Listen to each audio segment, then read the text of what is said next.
Esquizofrenóias no ar e hoje estamos no Setembro Amarelo, nesse primeiro especial que eu faço, né? Essa série com 4 episódios. O episódio, não posso falar o número do episódio, mas é o episódio 3, posso sim. É o episódio número 3 e hoje eu trago uma especialista. Ela é a Karen Scavacini? Scavacini. Falei certo? Certinho. E, Karen, você é psicóloga? Sim.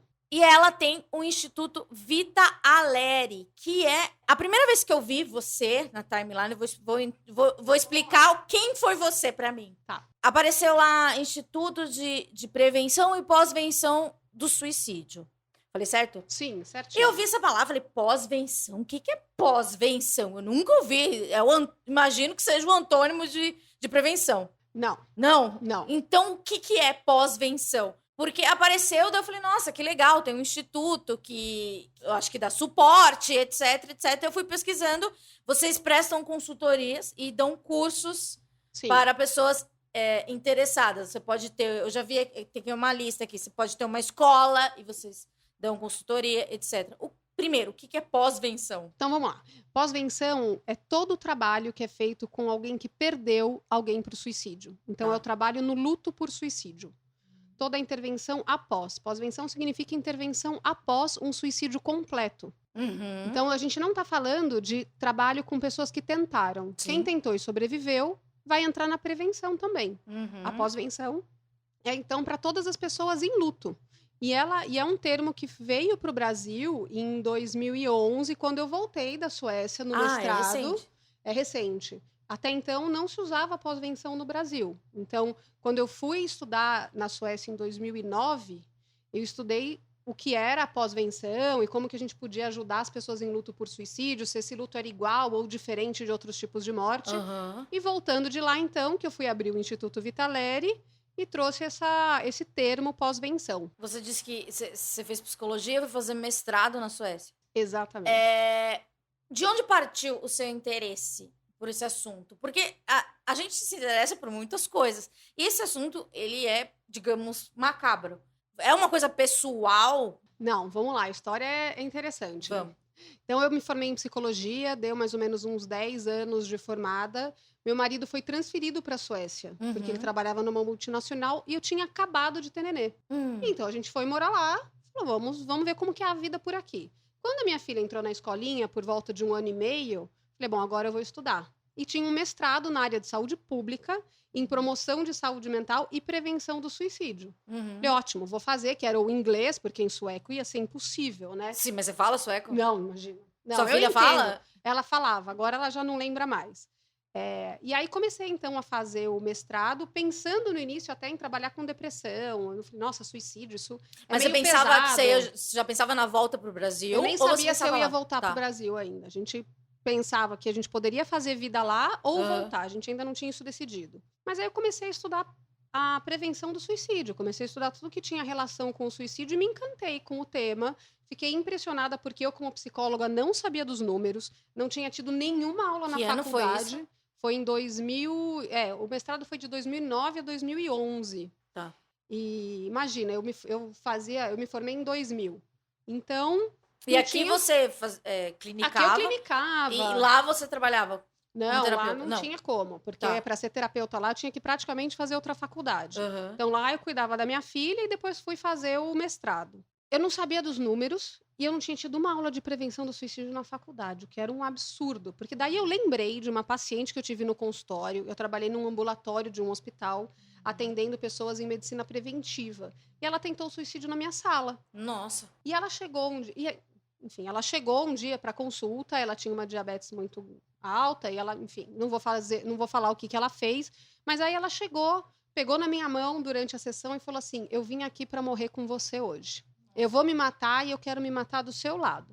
Eu fiquei desesperada, eu nunca tinha imaginado que isso podia acontecer comigo dentro do consultório. Por sorte, eu estava então dentro de um hospital, falei, aqui comigo você não vai morrer. Saí, chamei ajuda, chamei os médicos, ela foi socorrida, sobreviveu, não teve nenhuma sequela. E na semana seguinte ela voltou. Eu não sei quem estava com mais medo, se era ela ou se era eu. Ela voltou pra ter a terapia? Terapia. Normal, nada aconteceu. Nada, como se nada tivesse acontecido. E aquilo mexeu muito comigo. Porque eu não sabia se eu podia tocar no assunto ou não. Eu não tinha tido formação pra isso. Isso é a pós-venção. Não, isso não é a pós-venção. Ainda Tá. é prevenção. A pós-venção seria se ela tivesse conseguido. Se ela tivesse morrido. Tá. E aí, tive que aprender a lidar com ela e fiquei um pouco até refém dela em algumas sessões, com medo que ela fosse fazer de novo. E me lembrei disso quando eu estava fazendo mestrado. Aí um professor, um dia no mestrado, perguntou, ele falou para a sala, né? Quantas pessoas vocês já conheceram que se mataram? Aí na bate-pronto, eu falei, não, ninguém. Aí comecei a pensar, poxa, eu podia pensar em pelo menos umas 5 pessoas um pouco mais longe, que eu sabia que tinha tentado ou que tinha morrido. E também a gente não falava sobre isso. E aí, então, comecei a me encantar cada vez mais. E lá, você via que os alunos, como já existia o curso, eles tinham mais uma abertura? A galera levantou a mão, conheço 3 pessoas. Era mais aberto para eles? Super. Outra cultura. Outra cultura. Nós éramos uma turma, não era uma turma grande, éramos em 10 alunos. A gente tinha aula no Centro Nacional de Prevenção do Suicídio do Instituto Karolinska, na Suécia. Eu era a única brasileira. Tinha um outro rapaz do Peru, que também hoje em dia tem um instituto no Peru.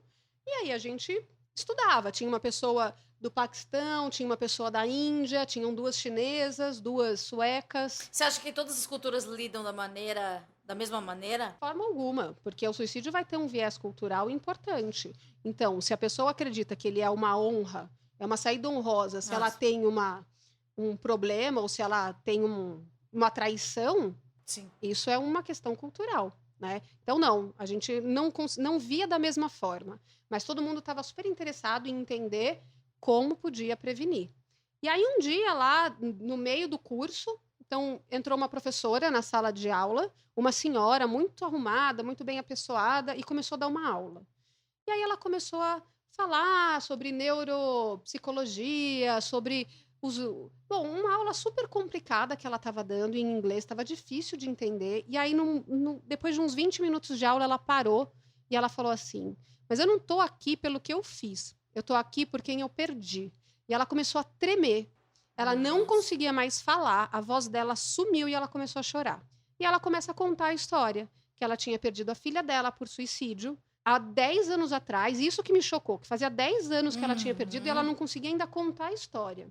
A filha dela tinha tido mais de 10 tentativas, de todos os tipos terríveis que você pode imaginar, e ela descobriu que a filha faleceu porque ligaram do hospital para ela perguntando se ela aceitaria doar os órgãos da filha. Nossa. Bom, não preciso nem dizer que a gente saiu dessa aula arrasado, né? Foi uma porrada para todo mundo ouvir aquilo e ver como ela estava depois de tanto tempo. E aí lá, então, eu decidi que o trabalho que eu ia fazer, que eu ia pesquisar na Suécia, seria sobre esse luto por suicídio. Porque se tem um tabu já dentro do suicídio, é como você cuida daqueles que ficaram.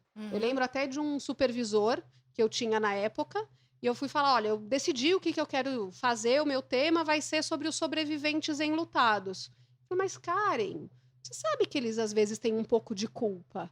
Falei, mas meu Deus, eu tô dentro de um lugar que estuda a prevenção do suicídio, a pessoa que estuda a prevenção tá falando para mim que acha que eles são culpados de alguma forma, então a gente tem que mudar isso, isso é um preconceito dentro da área da saúde mental. E então eu fiz o trabalho e eu pesquisei se o luto era igual ou diferente, o que tinha no mundo inteiro. Não é igual. É um luto mais intenso, mais duradouro e que ele tem algumas características próprias, como a busca incessante do porquê, a culpa, o estigma.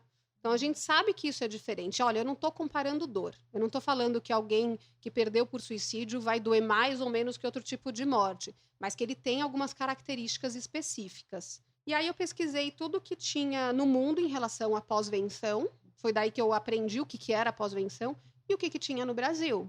E não tinha nada. Nem bibliografia, não tinha nada. E como começar um instituto, um trabalho do zero, assim? Então, aí lá eu comecei a idealizar o instituto. Quando eu voltei, muito trabalho, né?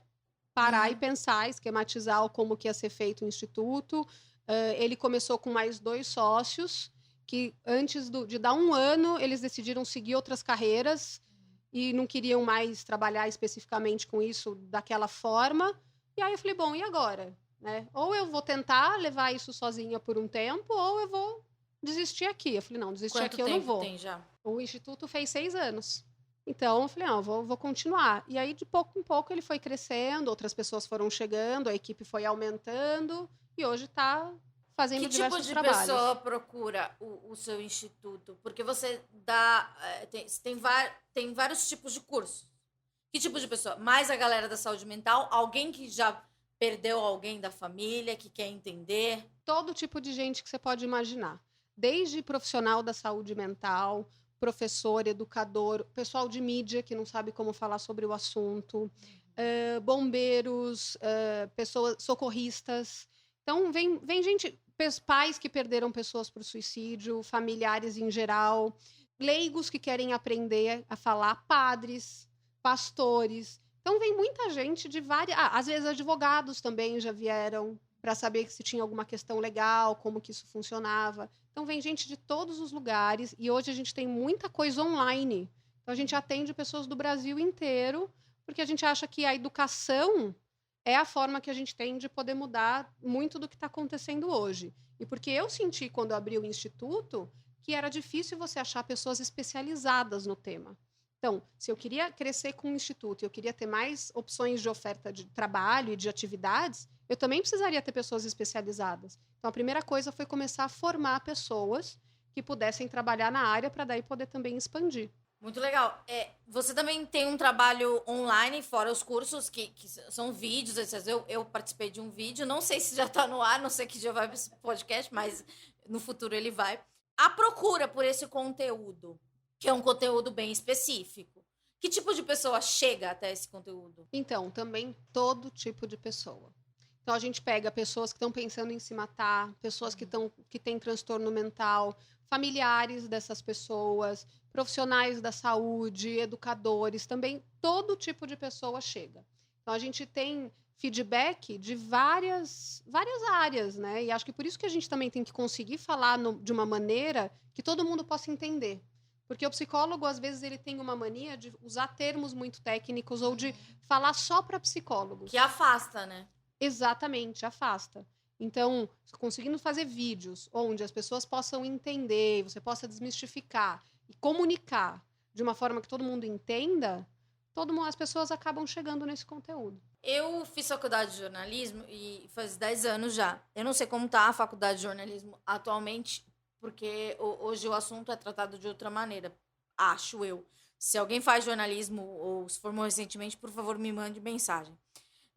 Tinha muita preocupação de não noticiar o suicídio. Então, a gente tinha aulas sobre isso, como falar, e só confirmar que era suicídio se tiver um aval final da Suprema Corte, para não dar aquele efeito manada, não sei se é esse termo, mas efeito Werther. Isso, de reprodução, porque você dá uma ideia para uma pessoa que já tem, né? Porque assim, se uma pessoa lê uma notícia sobre isso e ela não tem nada, não vai dar uma super vontade do nada. Não. Mas se uma pessoa já tem um histórico, por isso que a gente tem que saber falar as palavras corretas. Como que é, hoje em dia, como a gente deve se tratar dessa notícia? Porque hoje é muito online, a gente vê pessoas fazendo lives e acabam se matando, e elas querem ser anunciadas, e como fazer para... a notícia hoje você faz no celular, antes você tinha uma redação, não sei o quê, passava para o editor, etc. Hoje eu posso dar uma notícia aqui, tipo, e repercutir absurdamente. Como essa mudança de mídia e de forma de passar a mensagem afeta no seu trabalho? Você acha que é correto a gente falar fulano cometeu suicídio? Bom, não é correto a gente falar até cometeu. Na verdade, a gente mudou. Qual é o termo? Então, hoje em dia, pela Fundação Americana, morreu por suicídio. Porque o cometeu é como se ele fosse um crime. Ele cometeu um crime. A gente fala, ele cometeu um crime, ele cometeu suicídio. Uma vez eu falei vítima de suicídio. Não é errado falar vítima de suicídio. O que não é falado? Um suicídio bem-sucedido. né? Sim. É um termo que... Ou ele teve sucesso com a tentativa. Não, porque ele morreu. Mas hoje, se um artista famoso se mata, como a gente noticia isso? Bom, então acho que tem algumas regras que a Organização Mundial da Saúde coloca. Não romantizar o ato, não colocar em primeira página, diminuir a quantidade de matérias a respeito, sempre colocar onde a pessoa pode procurar ajuda, não colocar causa única, por exemplo, se matou por amor, se matou porque perdeu o emprego, não colocar que a pessoa foi para um lugar melhor, que ela encontrou a paz. Usar termos assim, eufemismos, né? Coisas exatamente, leves. E sempre falar ou do CVV, né, no caso do Brasil. Prestar um serviço. Prestar um serviço, porque assim, do mesmo jeito que a gente sabe que tem o efeito Werther, que é isso, né? Dependendo de como um suicídio é noticiado, ele aumenta o número de suicídios em pessoas que já estavam vulneráveis, a gente tem hoje o que a gente chama de efeito Papageno, que é o contrário. Significa, se você tem uma reportagem e você educa as pessoas e você diminui tabu e aumenta a consciência, você diminui o número de suicídios. E isso já é provado. Né? Então, quando você tem uma reportagem que você vai aumentar a resiliência, você vai ajudar as pessoas a aumentar a resiliência, isso pode diminuir suicídio.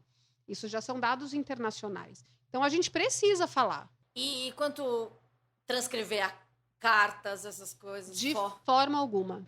De forma alguma. Então, cartas não devem ser colocadas. A gente acabou de lançar um manual para como falar de forma segura sobre o suicídio nas redes. Boa. Esse manual ele está disponível gratuitamente no site do Instituto Vitaleri, que é para as pessoas, qualquer pessoa poder aprender o como falar e o como não falar. Ele foi feito inicialmente pensando nos criadores, nos influencers, por até perceber que eles falam muito sobre o assunto, mas, puxa, às vezes eles podem dar uma mensagem que talvez se ela fosse ajustada um pouquinho, ela ia ser mais saudável, vamos pensar dessa forma.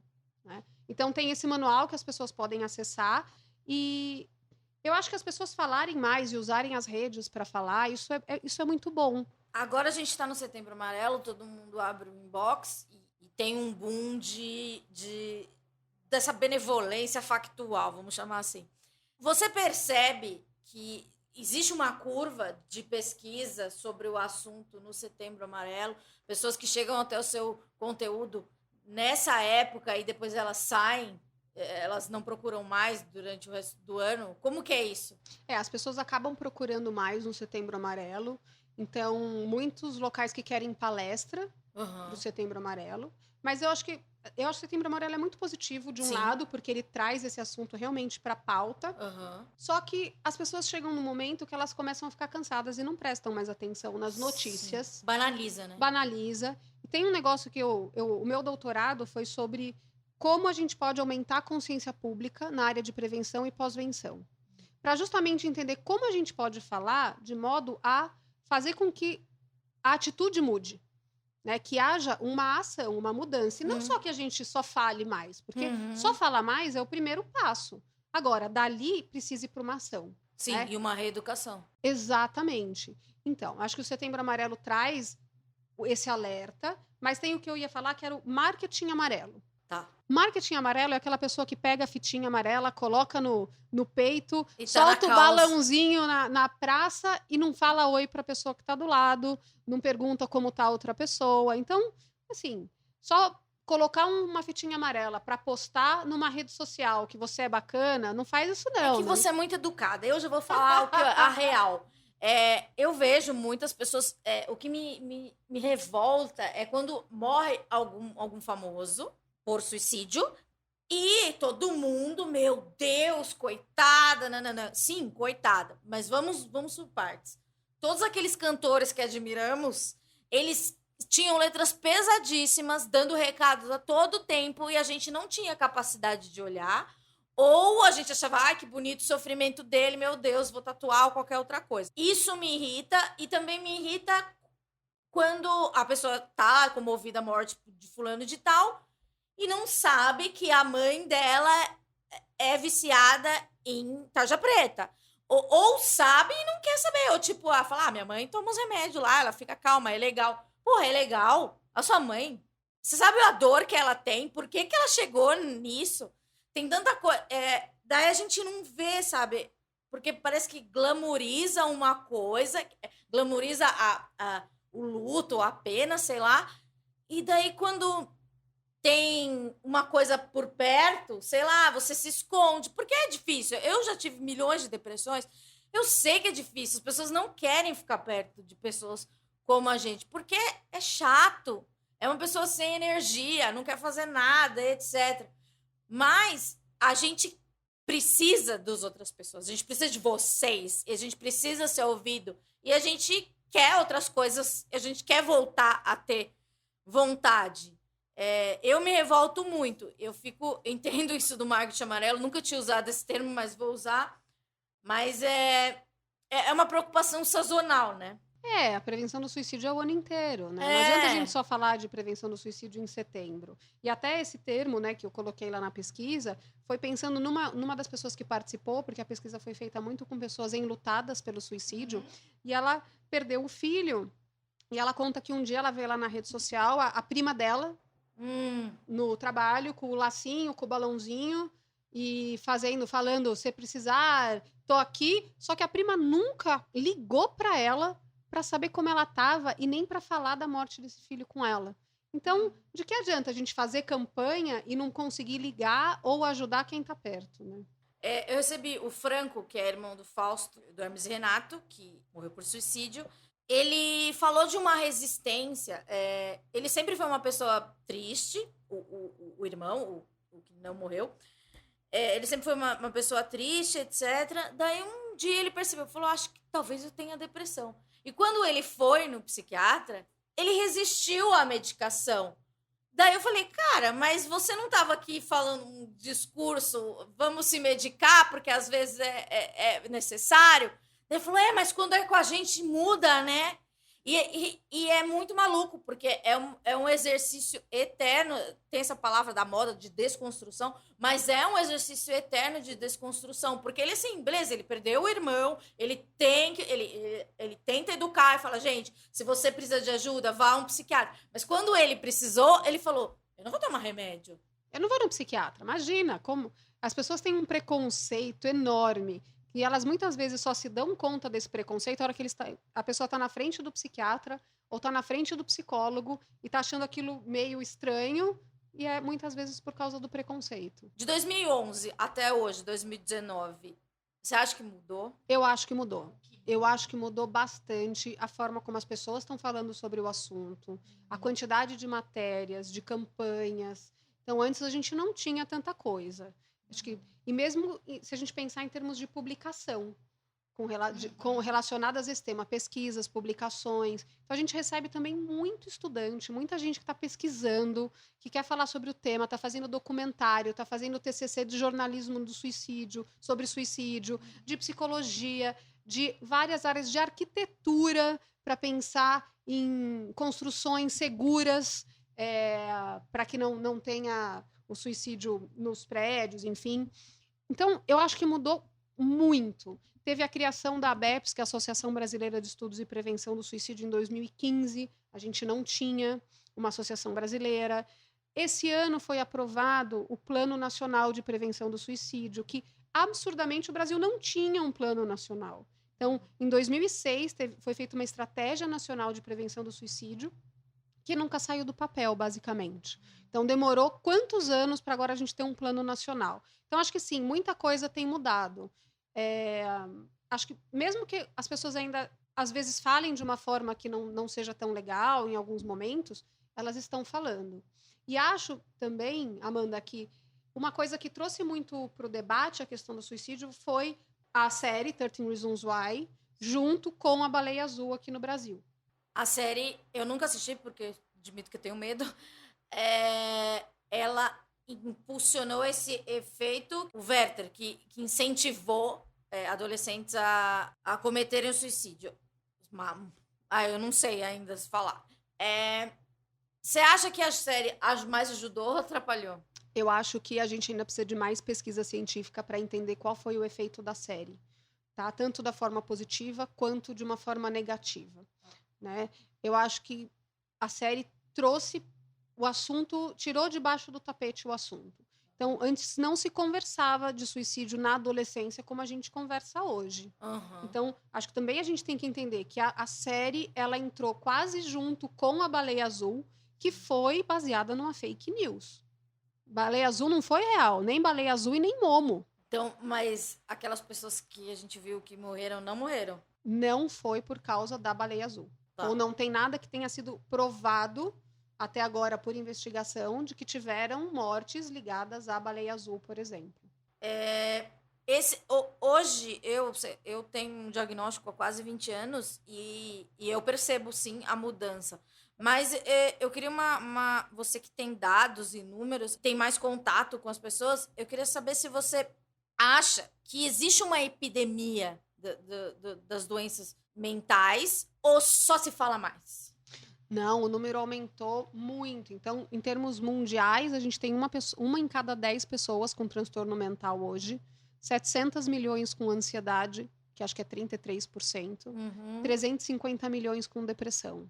Aqui no Brasil, é a primeira causa de afastamento no trabalho e o número de pessoas com depressão só tem aumentado. Então, eu não acho que a gente percebe mais porque está falando mais. Eu acho que a gente está falando mais, mas o número de casos também aumentou muito. Pode ser, porque as pessoas agora também têm mais consciência dos sintomas, dos sinais, e vão ao médico e aí tem um diagnóstico e tem um tratamento que elas podem fazer, como eu também acredito que é um reflexo da sociedade que a gente vive hoje.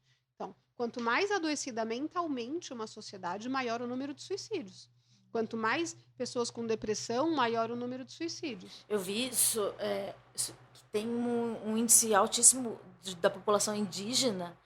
É uma coisa bem idiota, mas nunca passou pela minha cabeça. Justamente. A população indígena no Brasil é a que mais se mata. Então, se a gente tem hoje um índice de 5,8 por 100 mil da população geral, a gente pega tribos indígenas com 500, 400 por 100 mil e muitos suicídios de jovens. Então, e também não é feito nada, assim, ou é feito muito pouco e as pessoas também não sabem. Sim, e o nosso índice não chega, a informação que não chega e o cuidado que não chega, isso que é o mais duro de ver, né? E se a gente comparar em termos de índice, os idosos se matam muito mais do que os jovens e praticamente não se fala de suicídio de idosos. O meu avô, ele tentou se matar e eu, na época, era criança. Eu falava, mas ele é velho. Por que ele tá tentando... também, da minha família é bem errada, né? Como é que me deixaram saber dessa informação? Mas eu pensava, as pessoas velhas, elas sabem que vão morrer. Isso também é uma coisa muito triste, né? Porque é uma falta de perspectiva. Eu não sei o real motivo. Mas idosos, homens e homens negros, né? Homens negros, sim, também. Então, a gente tem uma população de risco. Também. Exatamente. População trans, LGBTQIA+, toda essa população, jovens negros, idosos, indígenas, a população carcerária, que também ninguém vai falar de índice de suicídio entre eles. E é um pessoal à margem, né? A gente tem muita sorte de conhecer gente, de ter acesso a bons tratamentos, bons profissionais. Esse pessoal, ninguém tá olhando. Quer ver uma coisa que é meio do senso comum? Onde você acha que as pessoas se matam mais? Na capital ou no interior? Na capital? Não, é no interior. Por quê? Porque tem um acesso mais difícil a serviços de saúde mental, tem mais preconceito de buscar ajuda, maior acesso a álcool. E às vezes tem cidadezinhas, vamos dizer que o CAPS, que é o Centro de Apoio Psicossocial, fica na praça da cidade. Quem que vai entrar se todo mundo vai ver? Né? E também mais dificuldade de perspectivas, enfim. Então, o uso de agrotóxico também em alguns locais, a gente já correlaciona agrotóxico com o aumento de depressão e aí com o aumento de suicídios. São visões que a gente tem da situação que a gente acha, não, é mais na capital, não. Porque imagina uma pessoa, um executivo, sei lá, alguém num prédio alto, coisas assim, tipo, meu Deus, esse tipo de sofrimento, a bolsa caiu, perdi, não sei quanto. Homens, eles têm mais tentativas não bem-sucedidas, que é errado. Eles morrem mais por suicídio. Eles morrem mais porque tem essa cultura da violência. Isso, porque eles vão usar um método mais agressivo e eles vão ter mais dificuldade de pedir ajuda. Então, essa coisa toda, né, dessa que tá na moda falar da masculinidade tóxica, mas é isso mesmo, né? Essa dificuldade do homem de falar, expressar, de chorar. Sim. e do papel que a sociedade coloca no homem. De ser o provedor e ele tem que ser o sucesso e colocar todos os filhos na escola particular. Exatamente. E aí, junto com isso, o uso desse método mais agressivo, os índices aumentam muito. Então, a gente sabe que para cada 3 homens para uma mulher. Então, o índice é geralmente de 3 para 1. Tá? Então, 3 mulheres que tentam para cada homem que tenta. Então, a mulher vai tentar mais do que o homem. Eu recebi algumas perguntas aqui e a gente vai fazer. O Edivaldo pergunta: é possível determinar o perfil de quem tem tendência a cometer suicídio? Cometer não, morrer por suicídio? É Edivaldo? Sim. Edivaldo, a gente sabe que tem alguns fatores de risco, mas a gente não consegue ter um perfil específico, porque como o suicídio é multifatorial, então ele tem relação com a sociedade, com a cultura, com o fator psiquiátrico, psicológico, econômico, biológico. Fica difícil a gente estabelecer um perfil só. Mas o que a gente sabe é que as pessoas que pensam ou que vão fazer alguma coisa, elas estão geralmente no que a gente chama de 4Ds. Depressão, desamparo, desespero e desesperança. E se sentindo também, aí vai os 3 Is também que a gente fala. Elas se sentem em situações inescapáveis, que elas acham que não vão acabar nunca. Não, que não tem outra saída, intermináveis, que não vão acabar nunca, e insuportáveis, que elas não aguentam mais tanta dor. Então, se eu dissesse para você que perfil que tem a pessoa que pensa em se matar, é uma pessoa que está cheia de dor, desamparo e achando que não tem outra saída. E muitas vezes essa pessoa, na maior parte das vezes, a gente não faz a menor ideia do que está acontecendo com essa pessoa. Exatamente. É claro que se você pegar homens com abuso de álcool ou drogas, que perderam alguém recentemente, que ficam mais isolados, eles vão ter uma propensão maior, tá? Mas a gente não pode generalizar isso de forma alguma. O Gui pergunta: a quem pedir ajuda quando não se tem família ou amigos para confiar e dinheiro para a terapia? Gui, pergunta boa também. Olha só, é difícil, né? Porque a gente fica falando... Precisamos falar abertamente, e eu acredito que precisamos mesmo, mas às vezes as pessoas próximas não entendem. Continua tentando achar alguém que possa te escutar. Eu não desistiria de ir atrás de alguém que possa ter esse olhar diferenciado. Se não tem ninguém perto de você, tem o CVV, né? Liga lá, fala com eles, 188, ou entra no chat www.cvv.org.br. Para quem não tem dinheiro para pagar a terapia ou para ir no psiquiatra, vai no CAPS, Centro de Apoio Psicossocial, gratuito. Ou vai procurar as clínicas escola das faculdades de psicologia, que também tem atendimento gratuito. Hoje em dia também tem muitos locais que fazem atendimento social, que é um atendimento com um preço mais acessível. Vai em busca de ajuda, porque, sabe de uma coisa? Às vezes tem sim com quem a gente falar, só que até pelo fato da depressão, a gente acha que não tem ninguém que possa nos entender ou que ninguém se importa. Então precisa saber, será que não tem ninguém mesmo? Ou será que eu que não sinto isso com as pessoas próximas de mim? E se você quiser, tem no Instagram do Esquizofrenóias, tem 2 destaques chamados Tratamentos 0800, que tem alguns... Em São Paulo tem mais, mas tem várias cidades do Nordeste, do interior, que as pessoas me mandam. E se você tá ouvindo, sabe de alguma coisa na tua cidade, me manda, eu acrescento no destaque. O destaque chama Tratamento 0800 e mais tratamento. Daí tem a preço social e gratuitos. Interessante, a maioria das perguntas são de homens. Olha só. Mas essa é de uma mulher. A Niquinha. Depressão é falta de serotonina e etc. Ou consequência do histórico de vida? Vamos lá, é tudo isso junto, viu? A gente não pode colocar uma causa única para depressão. Aliás, eles nem sabem determinar ainda exatamente tudo que causa a depressão. A gente costuma olhar percebendo, né, que tem uma questão química sim envolvida, mas tem uma questão social também, que hoje leva as pessoas a ficarem mais isoladas e isso pode levar as pessoas à depressão. Ela perguntou sobre serotonina e que mais? Serotonina ou coisa do cérebro ou histórico de vida? Histórico de vida também contribui, tá? Genético. Vamos lembrar, assim, que genética não é destino. Então, não é porque alguém da sua família tem alguma coisa que você vai ter, mas os transtornos mentais têm uma carga genética. Então, assim, gente, se a tua família todo mundo tem transtorno mental, fica mais atento se você não tá legal, ou se você tá percebendo que as coisas não vão bem. Assim como você ficaria se a sua família toda fosse diabética Sim. e você consumisse muito açúcar. Exato. Melhor exemplo. A Let's Ellen. Há algo imediato a se fazer quando se está nesse momento de ideação suicida? Sim, falar com alguém, colocar este sentimento para fora. A gente muitas vezes faz o que a gente fala que chama um plano de ajuda. Seria muito legal se você que está ouvindo conseguisse fazer isso num momento que não estivesse em crise, porque daí você pode usar ele no momento de crise. Então, como que é esse plano de ajuda? Primeiro, percebe 5 sinais que você tem que você não está bem.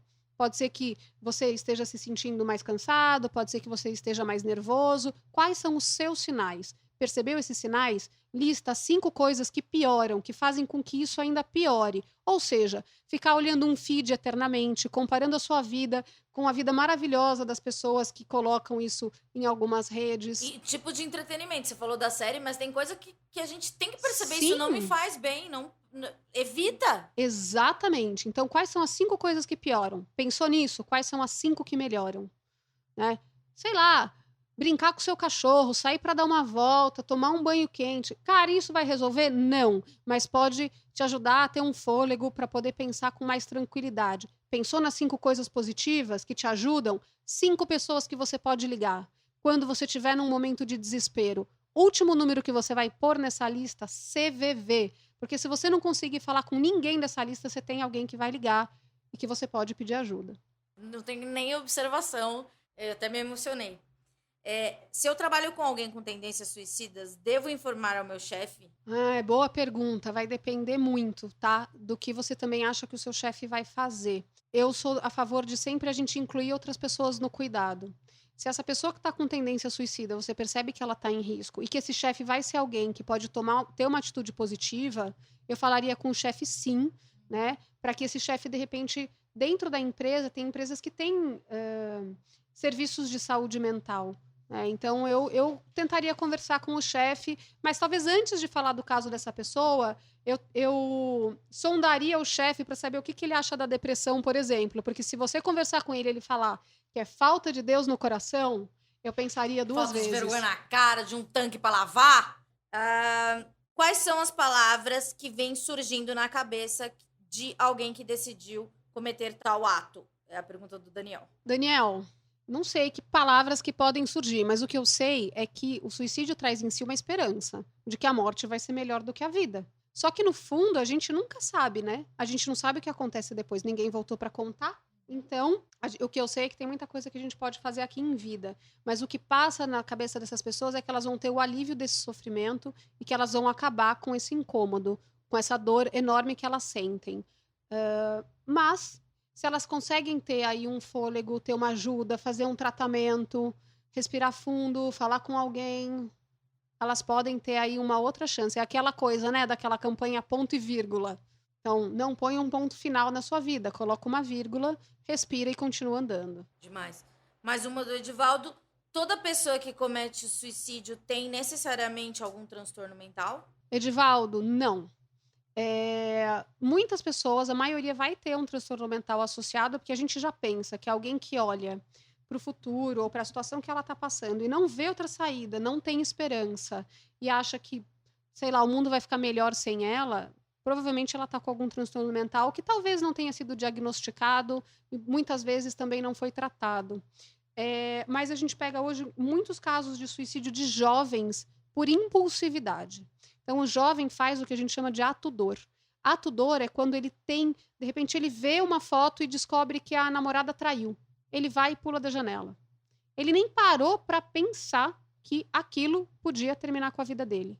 Então, ele tem um ato antes de conseguir identificar o que ele está sentindo e nomear o que ele está sentindo e pensar na consequência do que ele está fazendo. Então, a gente pega aí muitos casos hoje de jovens com atitudes impulsivas e depois de usarem álcool, né? Porque só para contar para vocês uma coisa, assim, muitas pessoas que se matam, elas não estão muito bêbadas, porque aquele muito bêbado não consegue fazer muita coisa.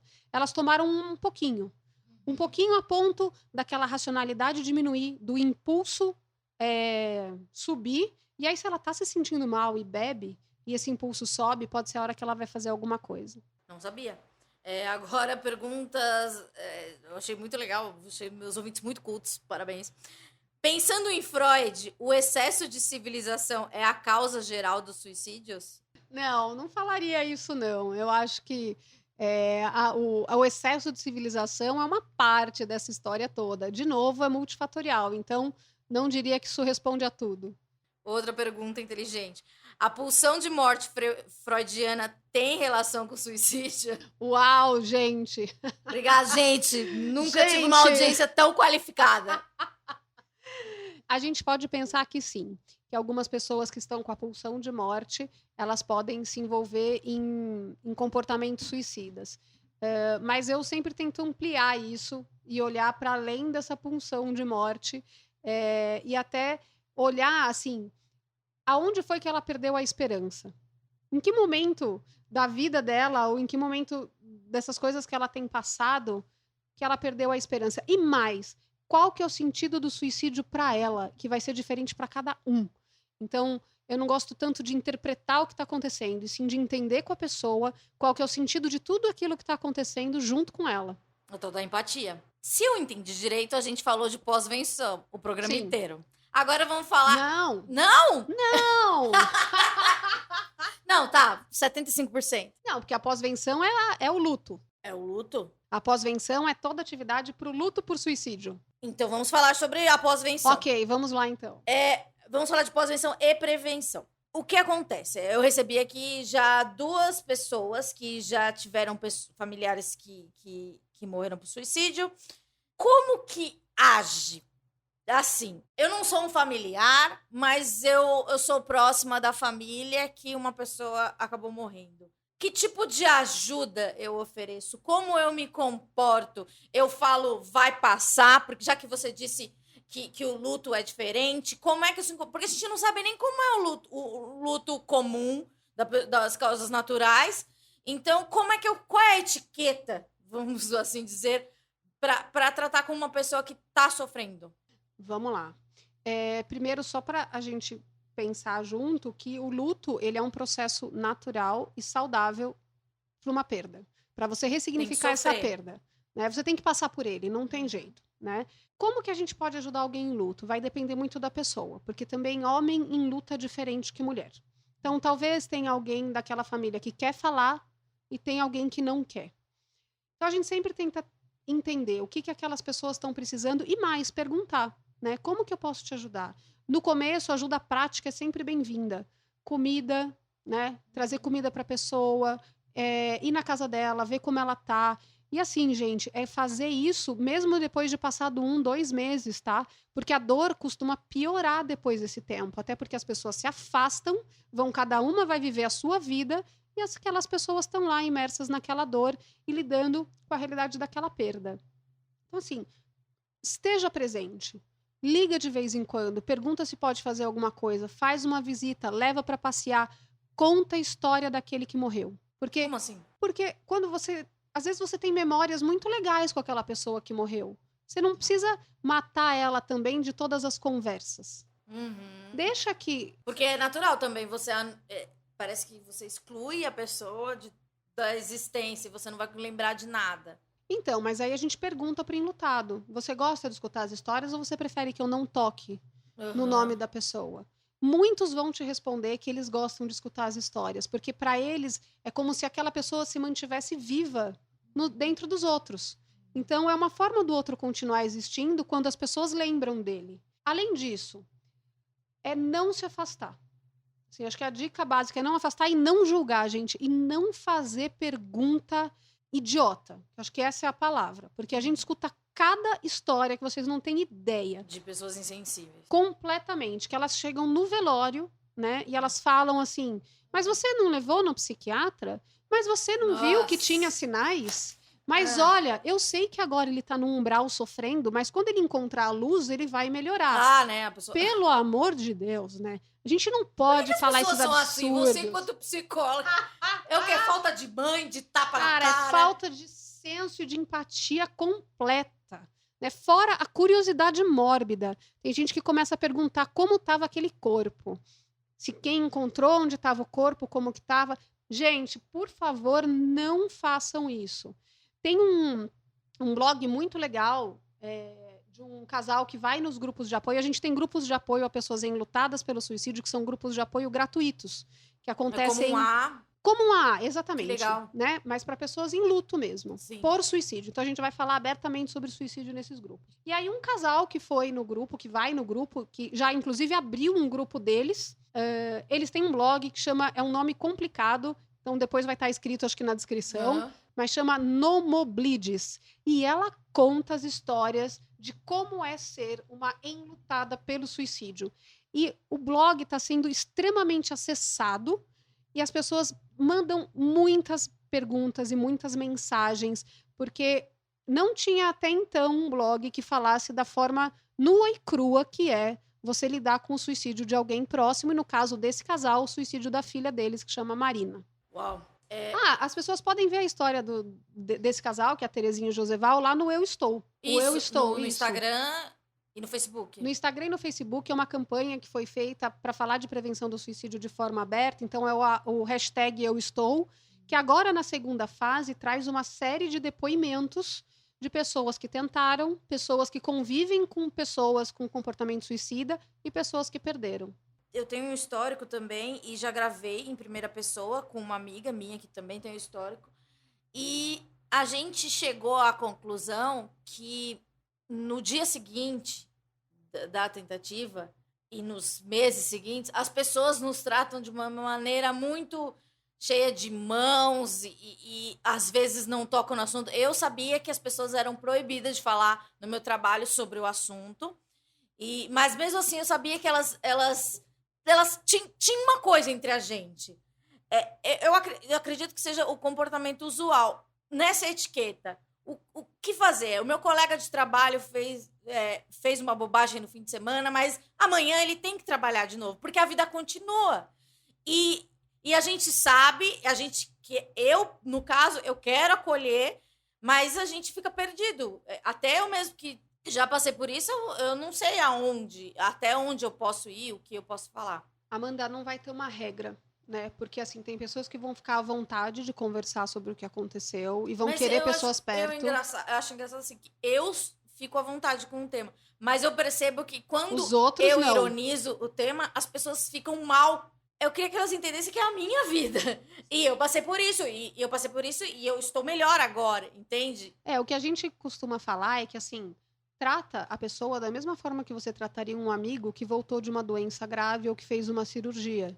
Você conversa com ele, você vai na casa dele se precisar, você vai fazer uma visita, né? Você vai ligar para saber se ele tá melhor, você vai convidar ele para comer uma pizza, você vai... Não some, né? Sumir não vai fazer com que a pessoa esqueça o que aconteceu, muito pelo contrário, às vezes ela tá querendo conversar e não tem para quem. E você tá querendo conversar sobre outras coisas. Isso, exatamente. Ver um futebol. Amenidade. Porque você tá com aquela culpa, com a vergonha, porque é vergonhoso, e você quer que as coisas... Porque é que nem a minha amiga falou. Quando você faz alguma coisa, parece que você para a sua vida, mas as outras vidas continuam. E você tem que correr para acessar esse lugar que elas estão. Mas você tá fragilizado. Então, se as pessoas tiverem um pouco de empatia e te puxar para onde elas estão, eu acho que é o melhor conselho. Ou falei uma grande bobagem? De forma alguma. Olha, imagina que aquele teu amigo tirou a vesícula. Você saiu com ele. Você vai ficar falando da vesícula o jantar inteiro? Não. Você pode até perguntar, cara, e aí, você tá melhor da vesícula? Né? Você tirou, tá melhor? Tá se sentindo melhor? Quer falar disso? Não quer? Mudou de assunto. Continua falando de outras coisas. Quando eu era adolescente, eu dava alguns recados que nunca foram interpretados. Imagino que os adolescentes sejam mais intensos nessas coisas. Você tem números sobre como que o adolescente se relaciona com esse assunto? Bom, o que nos preocupa, né? Que de 2000 a 2015 o suicídio de crianças de 10 a 14 anos aumentou... De criança eu não aguento. 65%. E de 15 a 19 anos aumentou 45%. Então, a gente vê que aumentou demais esses números. Tem uma resposta? Várias respostas, Amanda. Eu acho que tem, então, logicamente, esse aumento do transtorno mental entre jovens, e isso sim eu diria que está uma epidemia. Em qualquer escola que você conversa, que você vai, escola e universidade, você vê jovens extremamente adoecidos, né? Muitos, uma quantidade bem grande com transtornos mentais, usando medicação quando necessário, muitos casos de tentativa, automutilação cresceu também assustadoramente. Então, a gente não tem os números exatos do Brasil, mas se a gente pegar os números mundiais, eles podem ser de 1 a cada 5 crianças. A gente está falando de 20% da população em idade escolar, assim, um pouco mais velha. Então, isso não deixa de ser, no meu ver, um reflexo de que a nossa sociedade está muito doente, né? Porque é uma sociedade que está mais individualista, os vínculos estão muito ruins, as pessoas não têm se vinculado mais como se vinculavam antes. Os jovens, eles acabam sentindo como se eles não fossem dar conta, tem uma pressão gigantesca desse mundo em cima deles. Eu acho que tem sim uma questão de uma dificuldade de frustração dos jovens, mas eu acho que é mais sério do que isso. Eu acho que é uma sensação de desamparo. Então, tem jovens que eu recebo no consultório, quando eu começo a conversar, e eles falam assim, mas Karen, qual é o sentido de eu estar vivo? A vida é ruim. Mas como que um jovem chega a essa conclusão de que a vida é que eu ruim? não vivia, que eu sobrevivia. Né? Mas porque já tinha um transtorno mental desde Desde cedo, criança, sim. né? Então, se você escutar o seu jovem ou algum jovem perto, primeiro, se ele tiver muitas questões físicas que não tenham uma explicação, tá? Pode ser que ele esteja... Uma explicação no sentido de que ele começa a ter muita dor de estômago e você não tem uma explicação plausível para aquela dor de estômago. Ele tem muita dor de cabeça, mas não tem, você já fez exame, não achou nada. Quer dizer, isso pode ser um sintoma de alguma questão, um transtorno, uma dor mental, alguma coisa que está acontecendo. Então, ele tem essas dores, você começa a conversar com ele está sem esperança, ele acha que a vida é um saco, que não vale a pena. E eu não estou falando dos questionamentos naturais de jovem, porque o jovem, ele vai questionar o porquê que existe a vida e o que eu vou fazer nela.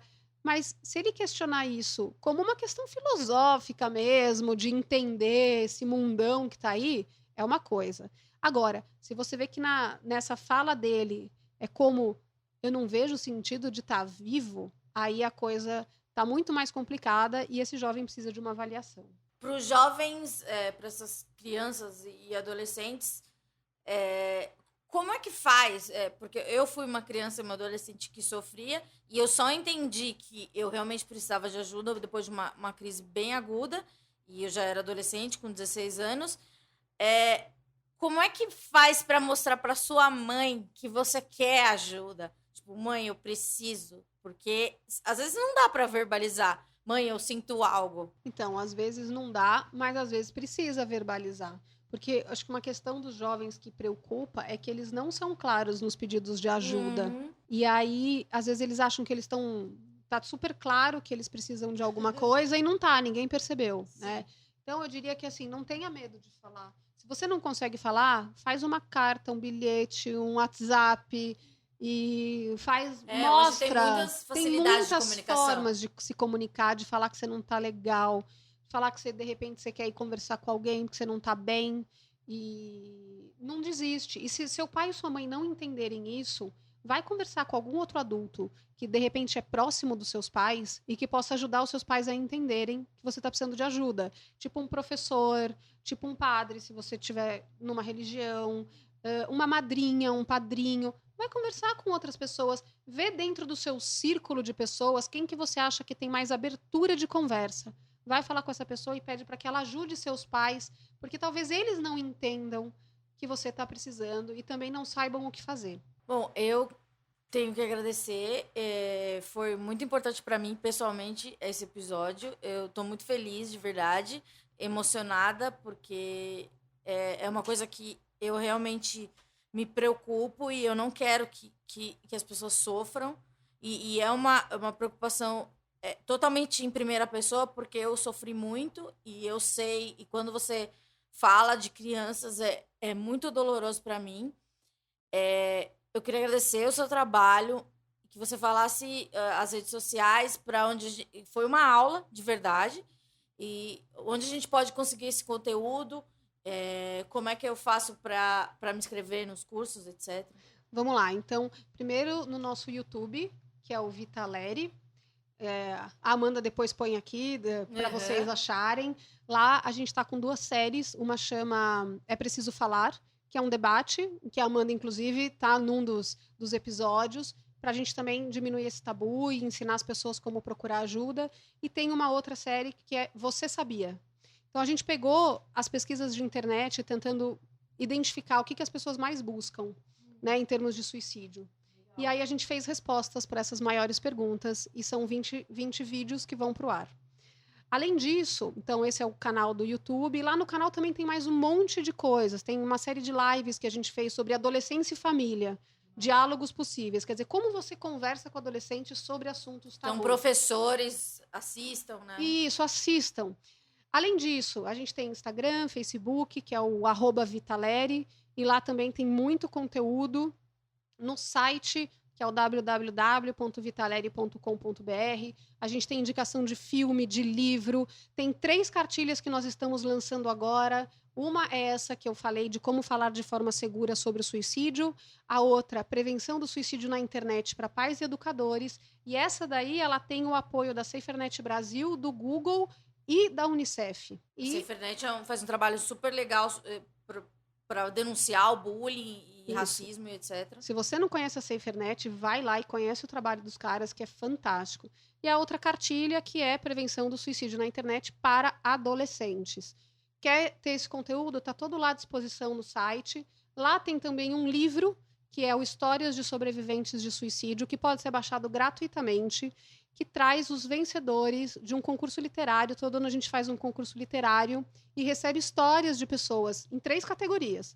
Pessoas que tentaram ou convivem com o comportamento suicida, pessoas que perderam alguém para o suicídio e profissionais que precisaram lidar com isso na sua prática. Porque a gente acha que muito mais do que a gente educar, quando as pessoas contam as suas histórias, isso tem um poder curativo para quem escreve e para quem lê. Então tá lá, aproveita, esse material tá todo para ser distribuído, a gente quer que as pessoas tenham acesso a tudo isso. Bom, deixa eu ver se eu esqueci de alguma outra rede. Não, acho que tá aí. Instagram, e daí Facebook, tem cursos presenciais. YouTube. Isso, os cursos, exatamente. Lá no site você vai ter acesso também aos cursos. Lá tem toda a nossa grade de cursos, tanto presenciais como os cursos online. E se você quiser palestra, se você quiser um bate-papo, se você precisar de alguma coisa na sua escola, empresa, entre em contato pelo contato@vitaleri.com.br que a gente te ajuda. Muito legal. A gente volta semana que vem. Estou muito feliz. Me sinto privilegiada de proporcionar esse conteúdo para vocês. Amanda, muito obrigada. Eu quero agradecer de coração a oportunidade e a abertura de eu poder vir aqui falar e a sua grande gentileza de ter ido participar do nosso debate também. Estou sempre à disposição. Muito obrigada mesmo. O trabalho que você tem feito é incrível. Parabéns. Obrigada. Você é incrível. Semana que vem a gente volta e paz nos estádios.